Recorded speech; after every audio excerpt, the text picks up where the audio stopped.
Magandang hapon, bagong Pilipinas. Una sa ating mga balita. Karagdagang mga kongresista pa ang nagpayag ng kanilang buong suporta para kay House Speaker Bogie D. III.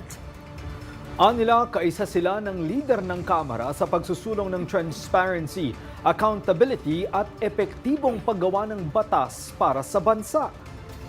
Kabilang sa mga kongresista na yan ay mula sa Southern Luzon, Mimaropa at Bicol Bloc. Live mula sa Batasang Pambansa, si Julian Bunag. Una sa balita, Julian.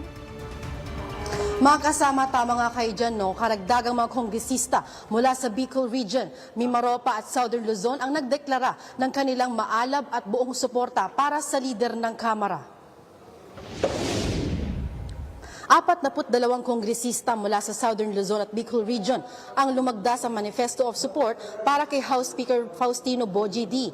Ayon sa mga kongresista, taglay ni Speaker D ang matatag na pamumuno, dedikasyon, wastong pagpapasya at hindi matitinag na pananagutan sa tungkulin. 28 kinatawan mula sa Calabarzon at Mimaropa ang nagpahayag naman na sa panahong ito, kinakailangan ng isang pinunong may prinsipyo at walang pinapanigan na anilay na ipapakita ni Speaker D.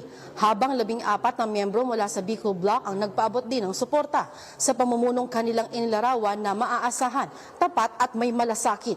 Mula sa Southern Luzon, kabilang sa mga lumagda, sina Calamba City Lone District Representative Charis Hernandez, Laguna 1st District Representative Ad Matibag at Laguna 2nd District Representative Ramil Hernandez. Kasama rin sina One Rider Party List Representative Roch Gutierrez at mula naman sa Bicol Region si Albay 3rd District Representative Adrian Salceda sa mga nagpahayag ng suporta para sa lider ng Kamara.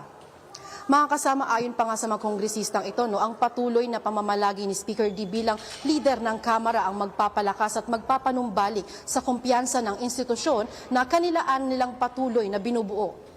Mula rito sa Kamara, nauna sa mga balitang totoo at laging bago, Julian Bunag, Alaunas sa Balita ng Congress TV.